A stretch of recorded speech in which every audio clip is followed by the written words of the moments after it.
Mi gente, que la gracia y paz de nuestro Señor Jesucristo, el amor del Padre y la comunión del Espíritu Santo esté con cada uno de ustedes. Es un gran placer el acompañarlos nuevamente comentando sobre el Evangelio de este segundo domingo de Cuaresma. La semana pasada yo decía que reflexionar sobre nuestra naturaleza humana nos puede ayudar a elevarnos hacia lo divino y que cuando somos capaces de resistir las tentaciones nos da la oportunidad de avanzar en lo espiritual. Decía que el enemigo nos ataca por lo más débil de nuestro ser. Y por eso necesitamos identificar nuestras debilidades, estar al pendiente de ellas y evitar a toda costa exponerlas. También decía que nuestra meta es llegar a tener la voluntad de Jesús para poder resistir todas las tentaciones. Y que una de las cosas que más nos puede ayudar para fortalecer nuestra propia voluntad es el ayuno. El tema de hoy es la perseverancia en la oración. Y el propósito es estar en la presencia de Dios. Porque estar en la presencia de Dios es lo más importante de la oración. El evangelio de este domingo que encontramos en Lucas capítulo 9 del versículo 28 en adelante nos habla que Jesús fue a la montaña a orar y se llevó con él a Pedro, a Santiago y a Juan. Y dice que se transfiguró delante de ellos. Sobre este pasaje decía San Juan Damasceno que dice, de un modo oran los siervos y de otro oraba el Señor. Porque la oración del siervo es una ascensión del Espíritu hacia Dios, mas el Espíritu Sagrado de Cristo, unido hipostáticamente a Dios, nos lleva como de la mano al ascenso. También continúa diciendo, la oración es una revelación de la gloria divina. En otras palabras, Dios se da a conocer en la oración. Y por medio de la oración podemos llegar a tener una relación personal con Dios. De la misma manera en que pasamos más tiempo con un amigo, con una amiga, y que más nos vamos conociendo, así también vamos conociendo más a Dios a través de la oración. En la oración, Dios no solo nos muestra quién es Él, sino también quiénes somos nosotros, pues Él nos conoce mejor que nosotros mismos. Si nos fijamos en el inicio del capítulo 9 de Lucas, antes de la transfiguración, Herodes había hecho una pregunta. ¿Quién es ese? Refiriéndose a Jesús. Luego, el mismo Jesús había puesto sobre la mesa esa pregunta sobre su identidad. Cuando dice, ¿quién dice la gente que soy yo? Y a su mismo discípulo le pregunta, ¿y ustedes quién dicen que soy yo?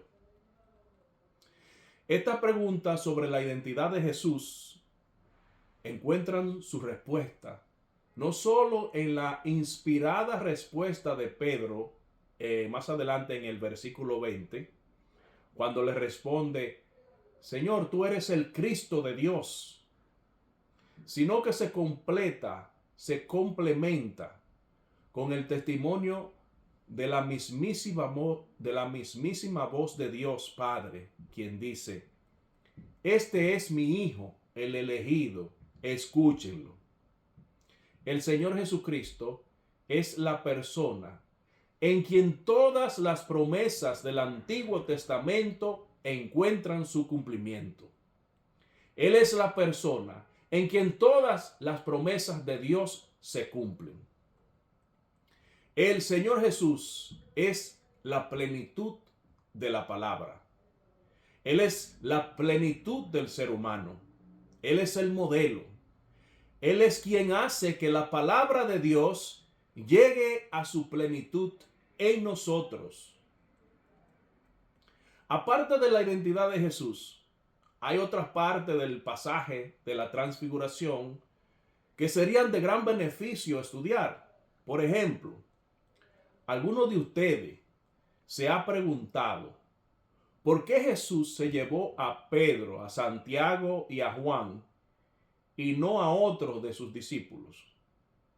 Con referencia a esto, decía San Ambrosio que eligió a San Pedro porque había recibido las llaves del reino de los cielos, que eligió a San Juan porque había de acompañar a la madre del Salvador, y por último que eligió a Santiago porque había de ser el primer mártir de entre los apóstoles. Entonces eso decía ese gran santo, San Ambrosio. Según San Ambrosio, estos discípulos tenían un llamado, una misión muy particular. Como particular debían de ser los dones y el nivel de espiritualidad requeridas para cumplir cada una de estas misiones. Y es que Dios nos da a cada uno lo que necesitamos para realizar la obra que quiere realizar a través de nuestras manos. Otra cosa que me gustaría enfatizar es que primeramente la iglesia enseña que Jesucristo es Dios. Y en realidad Dios no necesita a nadie para hacer lo que quiere. Sin embargo, Dios sabe que nosotros sí necesitamos de Él. Lo que quiero decir con esto es que el Señor Jesús pudo haberse ido solo a orar a la montaña, pero eligió ir acompañado. Y yo me pregunto, ¿qué nos quiso decir o enseñar Jesús con esta acción? La respuesta es que nuestra fe no es para vivirla solas. Por eso el Señor Jesús nos dejó una iglesia en la que nos podemos congregar para que vivamos nuestra fe en comunidad. De la única manera en que podemos avanzar en nuestra fe es viviéndola en comunidad. Entonces, Jesús se fue a la montaña con un grupito de sus discípulos, quienes eran como sus colaboradores más cercanos. O sea, Jesús tenía su pequeño grupo de oración a quien también estaba formando. De seguro que esto les parece conocido, ¿verdad? En este momento quiero hacer un paréntesis, primeramente para felicitarle por su grupo pequeño de oración y formación, para animarlos a continuar, para tomar un tiempito y hacer una oración por ustedes.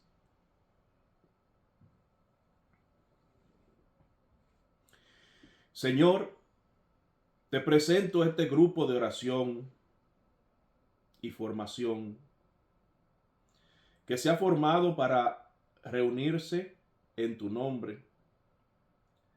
Guíalo siempre, dale el don de la unidad, que cada uno complemente al otro, sirviendo de apoyo al que lo necesite, en especial en los tiempos de desierto y pruebas. Pero sobre todo, Señor, regálale el don de la perseverancia en la oración. Amén. Volviendo al tema, entonces la transfiguración fue una experiencia muy fuerte. No era algo para todo el mundo. Fíjense que ni siquiera lo compartieron. Recordemos que estos discípulos estaban ansiosos por su vocación, por su futuro. Entonces, esta experiencia aparece como un momento de tranquilidad para ellos, como un pequeño consuelo. Bueno, un gran consuelo realmente. Pero primero, ellos estaban muy intranquilos y ansiosos, especialmente después de escuchar que el Señor Jesús tenía que ser rechazado por las autoridades y que debía de ser ejecutado. Naturalmente, los discípulos experimentaban una sensación de tristeza y fatalidad, imaginándose lo peor, y estaban angustiados por la vocación a la que habían sido llamados. Y es que cuando respondemos a nuestra vocación, Eso implica sacrificio, el cual no es agradable. Sin embargo, lo mejor que podemos experimentar en nuestro ministerio, en nuestro servicio a los demás, es la presencia de Dios. Me voy más lejos. Lo mejor que podemos experimentar en esta vida y en la vida eterna es la presencia de Dios. Solo el que ha estado en la presencia de Dios puede reconocer la verdad de mis palabras. Por eso, independientemente de lo mucho o poco que nos toque hacer por el reino, no podemos descuidar nuestra oración. Continuamos. También ellos estaban inquietos porque cuando Jesús se lleva a estos discípulos a la montaña para orar, le daba a entender que tenían que enfrentar algo muy grande, muy serio. Aún más, cuando ellos veían la manera que Jesús oraba, podían sentir que Jesús también estaba pasando por un momento difícil,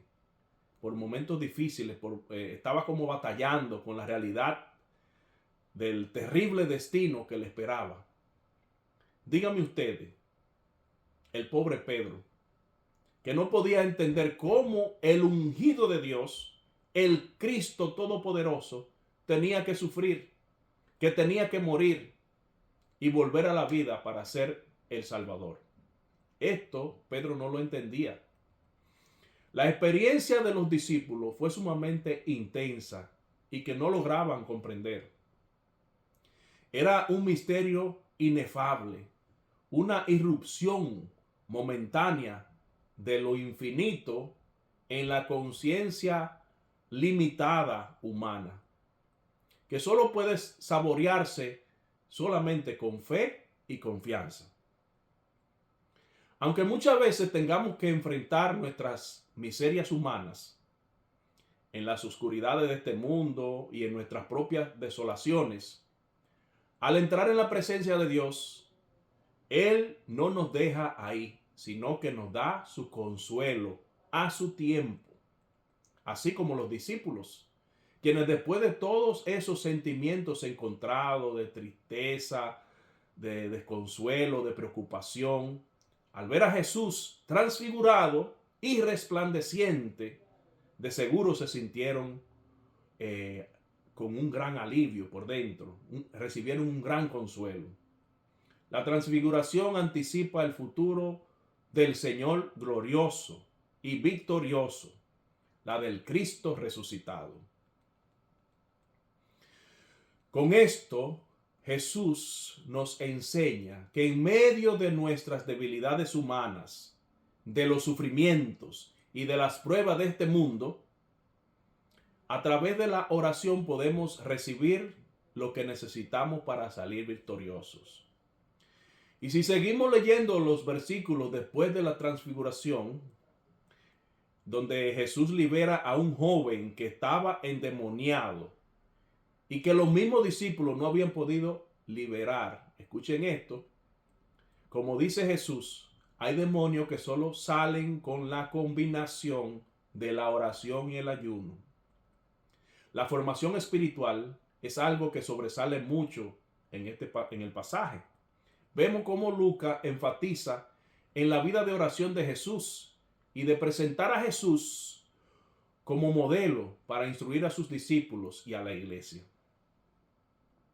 El hecho de que los discípulos no tuvieran el poder para sanar a ese joven poseído por un demonio, y que ellos se quedan dormidos cuando Jesús les pidió que oraran con él en la noche, ¿lo recuerdan? Que él fue entregado. Es evidente, es una evidencia indiscutible de que el proceso de formación no es algo tan simple, es complicado muchas veces, no es difícil, ¿verdad? Entonces, indudablemente la experiencia de la transfiguración para los discípulos fue un momento de elevación con lo divino, pero después tienen que dejar bajarse de esa montaña para enfrentar las realidades humanas de cada día, la cotidianidad. Y ahí es que realmente van a necesitar de la ayuda de Dios, de su oración personal, de su oración comunitaria y de estar dispuesto al sacrificio y al ayuno, ¿verdad? Y es que después de cada punto culminante en nuestra vida espiritual, está la dura realidad de un ministerio desafiante, lleno de tentaciones, de pruebas y de sacrificios. Espero en Dios que ya se hayan dado cuenta de que nosotros, los creyentes, vivimos en una batalla espiritual diaria, donde para poder resistir los ataques, morir a nuestras debilidades y salir victoriosos, resucitando con Jesús, necesitamos la oración constante, entrar en la presencia de Dios y abrirnos a su santa voluntad. Como nos enseña San Pablo en Efesios capítulo 6 del 10 en adelante, él dice, después de decir que debemos ponernos en la presencia de Dios, dice San Pablo, que nuestra lucha no es contra la sangre o la carne, sino contra los principados, las potestades, las dominaciones de este mundo de tinieblas y contra los espíritus malignos que están en los aires. Y continúa diciendo que debemos revestirnos con la armadura de Dios, que es cubrir nuestra cabeza con el casco de la salvación, ceñirnos con la cintura, a la cintura con la verdad, revestirnos con la coraza de la justicia, calzarnos los pies listos para proclamar el evangelio de la paz, protegernos con el escudo de la fe y defendernos con la espada del Espíritu, que es la palabra de Dios. Para concluir, lo que hoy hemos compartido nos invita y nos motiva a la oración constante, que es ponernos en la presencia de Dios en cada instante de nuestra vida. Que el Señor esté con ustedes y con tu espíritu. Y que la bendición de Dios Todopoderoso, Padre, Hijo y Espíritu Santo, descienda sobre cada uno de ustedes, sus hogares, su salud y permanezca para siempre. Amén. Si Dios lo permite, hasta la próxima semana.